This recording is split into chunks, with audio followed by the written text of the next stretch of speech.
Section 1. You will hear a conversation in an international airport between a newly arrived student, Jenny Lee, and an agent at the lost luggage counter. First, you have some time to look at questions 1 to 4.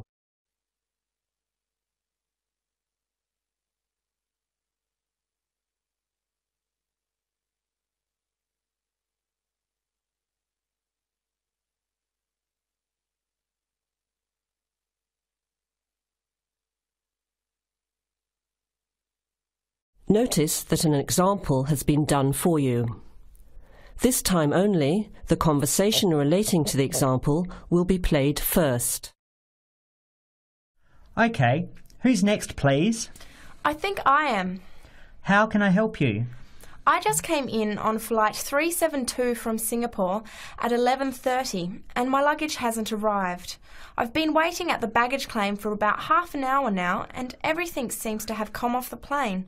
The conveyor belt has stopped and all the passengers have gone. So I came here to find out what has happened to my bag. The time now is 12 o'clock, so letter C has been circled. Now let's begin. Answer the questions as you listen. You will hear the recording once only.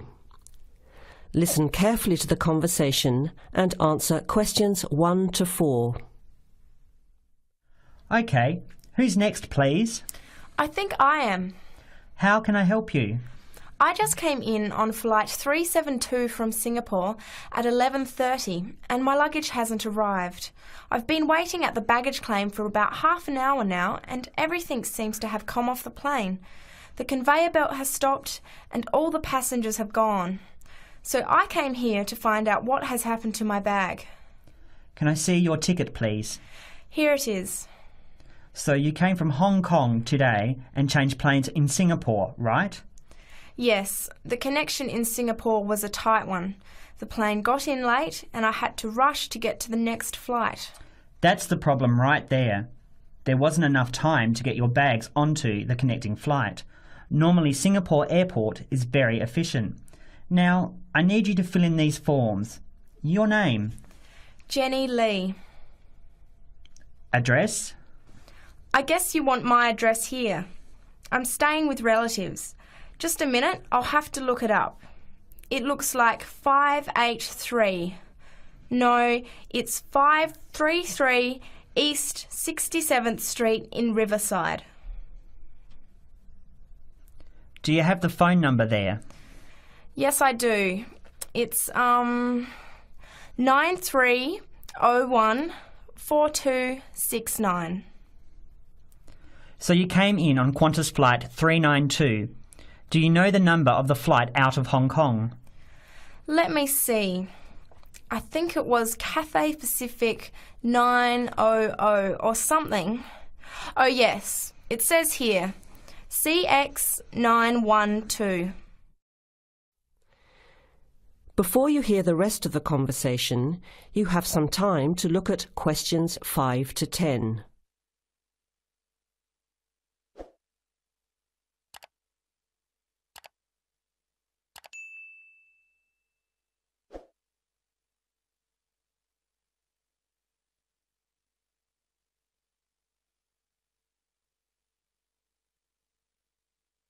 Now listen and answer questions 5 to 10. Right. Now, I need a description of the luggage. How many pieces did you check in? Just one. Can you describe it for me? Here is a picture to help you. Okay. It's a big bag, like this one. Rectangular. Not hard shell, but soft covered, and it has a zipper around the front. Is it black? No, sort of a grey colour. Any identification? Just a tag with my name on it. Any other features? Well, it has wheels and a retractable handle on the end, so you can pull it, as well as the handle in the middle. OK, that's fine. Now, if your bag missed the connection, I'm sure it'll be put on the next flight. I'll email Singapore as soon as I finish here. The next flight comes in at 17:50. That's 10 to 6 this evening. You can pick it up then. 10 to 6? That's too long to wait. Can I get my uncle to pick up the bag on his way home from work? Sorry, you have to be here yourself to clear customs. Of course, I almost forgot. Will the bag come here, to this desk? Yes. You pick it up here, then take it over to the customs area. By the way, don't forget to bring your passport. You will also need to have the key plus your ticket with the baggage claim number on it. Oh, okay. Guess I'll have to come back tomorrow then. It's lucky I packed everything I need for now in my carry-on bag. Yes, that's always a good idea. Be prepared. That is the end of section 1. You have half a minute to check your answers.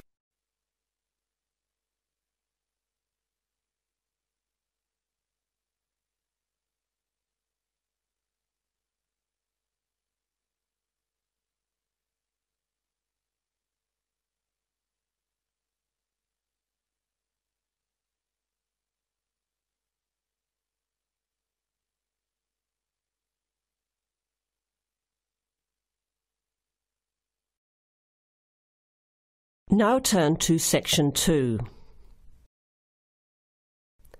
Section 2. You will hear a recorded message about buying tickets from a booking agency. First, you have some time to look at questions 11 to 15.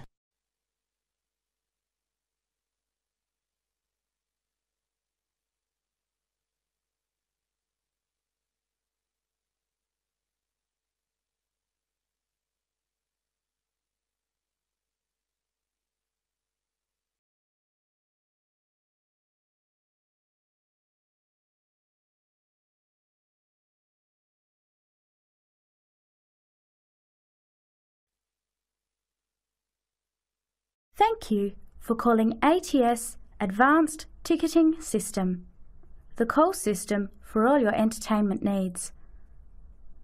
Our automated telephone service is designed to answer your questions quickly and easily. The ATS office in the Regency Theatre is open Monday to Thursdays from 10 a.m. till 5 p.m. and on Friday and Saturday till 8 p.m. For online bookings and detailed program listings, check our website at www.atstix.com. That's spelled ATSTIX.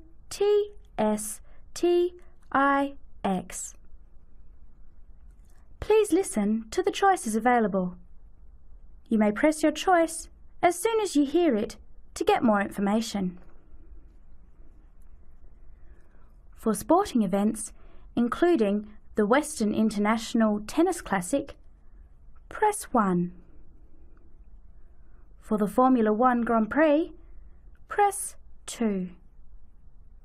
For classical music, including the upcoming Philharmonic Orchestra series, press 3. For theatre and dance, press 4. For other inquiries, please hold the line. Before the recorded message continues, you have some time to look at questions 16 to 20.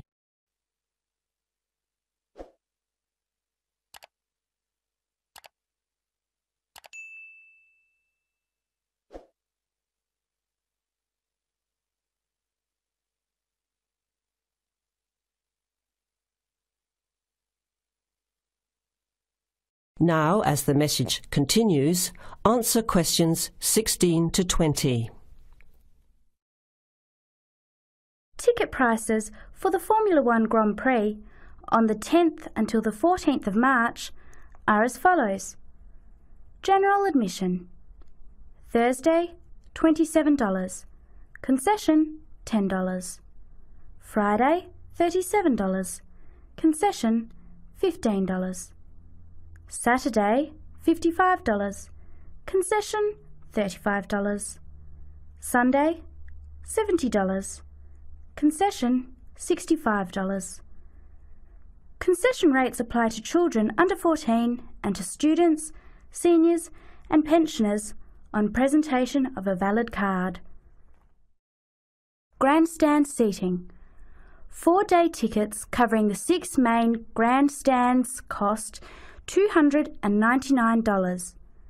However, pit straight tickets are $350, and seats at the chicane cost $450 each. Children under 3 are admitted free to the general admissions area, and children under 14 are eligible for concession prices. Gates open at 8 a.m. Thursday and Friday, and 7:30 Saturday and Sunday. Events begin at 9 o'clock. Alcohol, ice boxes, cans, bottles and animals are not allowed on site. There are no refunds or exchanges. On each ticket, a $2.50 booking fee applies. To make a booking, you must have a valid credit card. To listen again, press 1. To make a booking or to talk to a ticket agent, press 2. Your call is in our queue. You can expect to wait about 3 minutes. That is the end of section 2. You have half a minute to check your answers.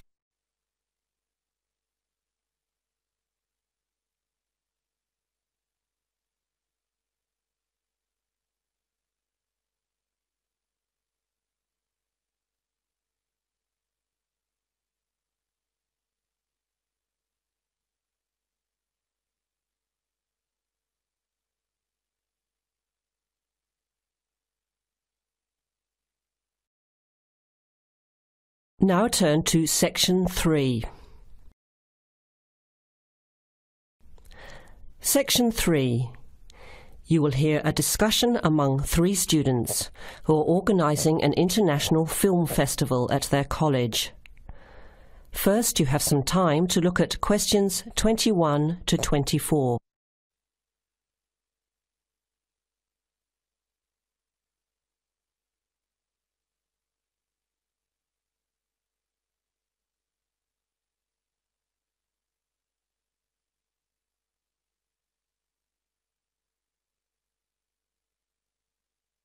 Now listen carefully to the first part of the discussion and answer questions 21 to 24. Thanks for coming to this meeting on such short notice, Anna and Veronica. It looks like we have just become the organising committee for this year's International Film Festival. We've all just met, so perhaps we should start by an introduction with a bit of background from each of us. Okay, I'm Anna. I finished 3 years of a languages degree in Sweden, where I come from. This year I decided to study overseas to get to know a different part of the world. I'm also a big fan of European cinema, especially French and Italian. Those are the languages I majored in, along with English. To me, film is a great way to learn about the rest of the world. I was in the film club at my university, so when I saw the notice asking for volunteers, I thought it would be a good way to meet people and get involved in something I really enjoy. Thanks, Anna. My name is Veronica and I come from Italy. I'm doing graduate studies in English literature. I went to some of the films in the festival last year and enjoyed them. I especially liked the video interviews. That was when I decided to get involved. I used to do film reviews for our student newspaper back home. Hi, I'm Chris from Scotland and I'm in 4th year journalism. Cinema is my hobby. Last year I joined the organising committee just like you have now, and somehow this year I've ended up in charge. I'm actually able to use my coordinating work on the festival towards a credit for one of my courses. I have to write up a report on the festival with recommendations, so that's an extra motivation for me. So I hope this is going to be a good experience for us all. Okay, where would you like to start? How about a general overview of the festival? I don't really know much about it. Well, the film festival was started by International Student Society 5 years ago and has grown every year. It is held over 4 nights during study break, Wednesday to Saturday. Normally we show 3 films a night. Last year we tried to choose films from different parts of the world that fit together in some way, maybe a similar theme. Or we could feature a type of film like action films or science fiction. Now you have some time to look at questions 25 to 30.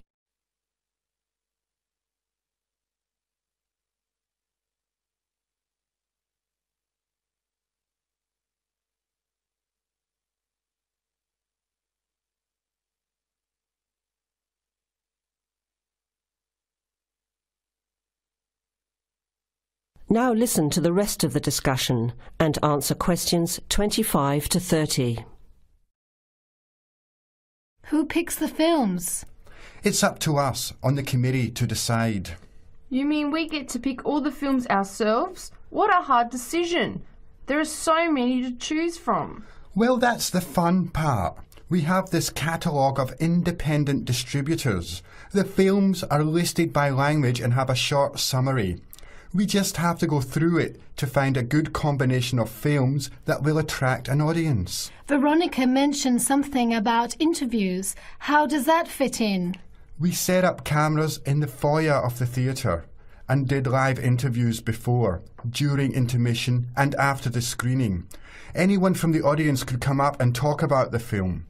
The Broadcasting and Journalism School set it up and ran the interviews. They were shown on big screens around the lobby and in the theatre. It went over really well. We had a long lineup of students waiting to be interviewed on TV. Everybody wanted their minute of fame. Great idea. Yeah, it worked really well. We should certainly do something similar again. Maybe even develop the idea further, like a website with audience reviews and discussion, so we can get as much participation and involvement as possible. Hey, that's a good idea. Can I ask a question? None of the films are in English, right? Are they dubbed or subtitled?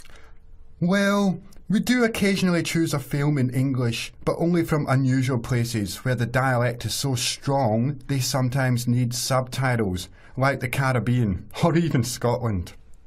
The majority of films in the festival are foreign language, dubbed in English. We've learned from experience that students don't like reading subtitles. Maybe they read too much already.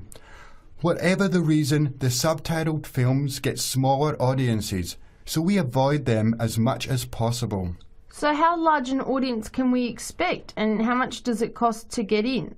It costs $5 per film or a $20 pass for the whole event. All 12 films for the real movie fan. We would have broken even last year, except for a bad storm on the Friday night. We almost had to cancel the whole thing. But overall, we had a good turnout. More than 2,000 people in 4 days. Oh, that's what I was wondering about, the financial part. Where does the funding come from? What kind of budget do we have? The festival is subsidised by the Student Council. We generate money through advertising and through admission charges. We'll go over the budget in details a little later, but we've got lots of work to do in the meantime. I guess we have to start pretty soon. Well, I think by the 1st of March at the latest. We need to select all the films. Then we have to find some advertisers to sponsor the event. That shouldn't be too hard. We'll just start with last year's list. Our deadline for that should be the middle of March. By the end of March, we need to design the programme. Then we can get posters made up and distributed in April. Like you said, we need some clever promotion, something to generate interest and get people talking. We have 4 months to get ready. It should be enough time. OK, where do we start? Let's start by talking about films, since that is the best part, and see what we come up with. What was the best film you saw last year? That is the end of section 3. You now have half a minute to check your answers.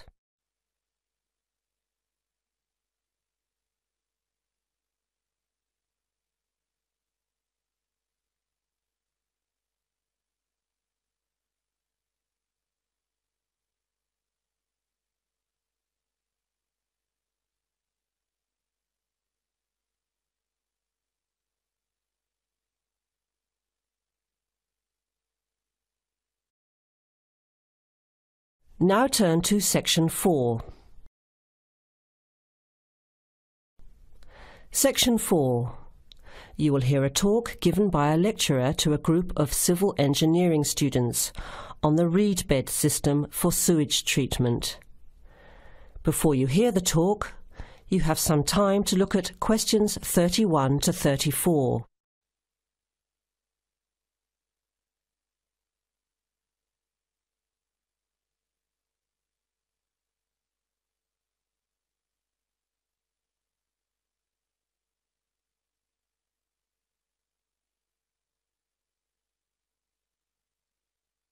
Now listen carefully to the first part of the talk and answer questions 31 to 34. Thank you for inviting me to speak to you today about what is now called the reed bed sewage treatment system. This system uses naturally occurring reeds to treat domestic and industrial waste. It's an environmentally friendly alternative to normal systems. You all know what reeds are like, don't you? Those tall plants with hollow stems that grow in wet places, like marshes, for example. Here's how the system works. First of all, an artificial marsh is created. To do this, holes are dug about 1 metre deep and usually rectangular in shape. They are then lined with clay or plastic, and the liner is covered with gravel. After that, a system of tubing is laid, with holes in it, and more gravel is added to cover that. Finally, reeds are planted in the bed. The sewage is brought to settling tanks. From there, it is distributed to the roots of the reeds through the tubing. Note that the waste material enters the beds underground and remains underground. The reeds conduct oxygen very efficiently through their stems to the roots system. Here, bacteria work to reduce the waste material to basic elements. What comes out of the artificial marsh is water that has been cleaned through a natural process. The purified water leaves the reed bed through a simple outflow pipe. The water that comes out has to be tested. Sometimes it's held in a pond until it evaporates or soaks into the ground. Sometimes, after testing, the water is discharged directly into streams and rivers. Before the talk continues, with questions from the students, you have some time to look at questions 35 to 40.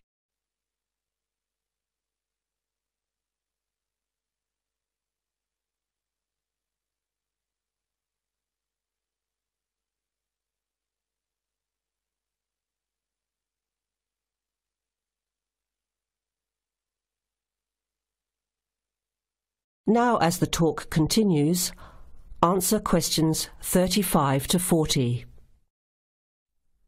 The reed bed system originated in Germany in the 1970s, and installations have been built in a number of countries throughout the world.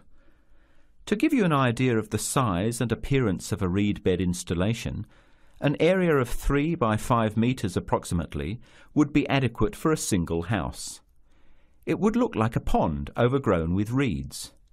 There are cities with 150,000 people in Germany whose entire sewage treatment requirements are served by reed bed installations which extend for 10 to 20 hectares.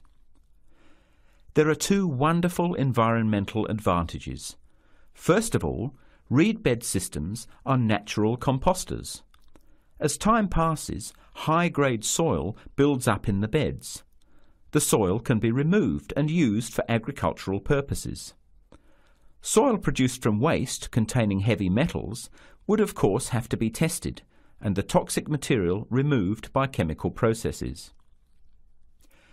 An additional advantage is that the reed bed can function exactly as a marsh, providing a healthy natural home or habitat for waterfowl and other birds, insects, reptiles and mammals. But there are practical advantages to a reed bed system over existing sewage treatment plants as well. At all levels, the cost is lower than for normal systems.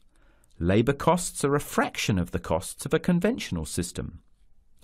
Typically, a large-scale reed bed installation will cost 10% less than a mechanical system. They require little maintenance, and unlike mechanical systems, the efficiency of reed beds increases over time. But before we go any further, you must have some questions. Maybe this sounds too good to be true. That's exactly what I wanted to ask. If these systems have so many benefits, why aren't they more popular? Why don't we see them everywhere? As I said, the technology is now almost 40 years old. Demonstration projects of all types have been built and monitored and are slowly convincing regulators of the advantages of the system. But you have to understand that regulating authorities are by nature conservative and resist change. Typically, there's a lot of opposition to these systems by manufacturers and by everyone involved in maintaining the conventional systems. Reed bed systems require fewer staff to operate, so there would be a decline in the workforce. Therefore, unions would resist the change as well. What happens to reed beds in winter? Does the efficiency decrease? The above-ground part of the plants die back in cold weather, but the roots remain alive and active, and the system continues to work just as effectively in winter. As soon as the weather warms up, new reeds appear and grow quickly. Is there a problem with mosquitoes in these ponds? Well, they're not exactly ponds with standing water. The beds look more like a field covered with long grass. The soil is moist, but not like a swamp, so there would be no more mosquitoes than in any other field. Remember, the effluent enters the beds underground and remains underground. OK, let's get into some of the technical details now, and I'll answer questions as they come up. That is the end of section 4. You will now have half a minute to check your answers.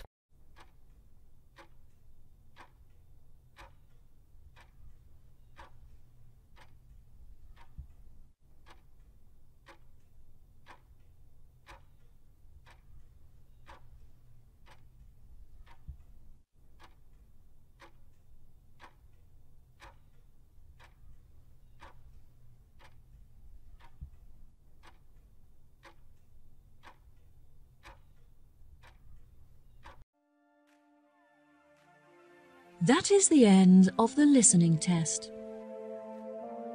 In the Ielts test, you will now have 10 minutes to transfer your answers to the answer sheet.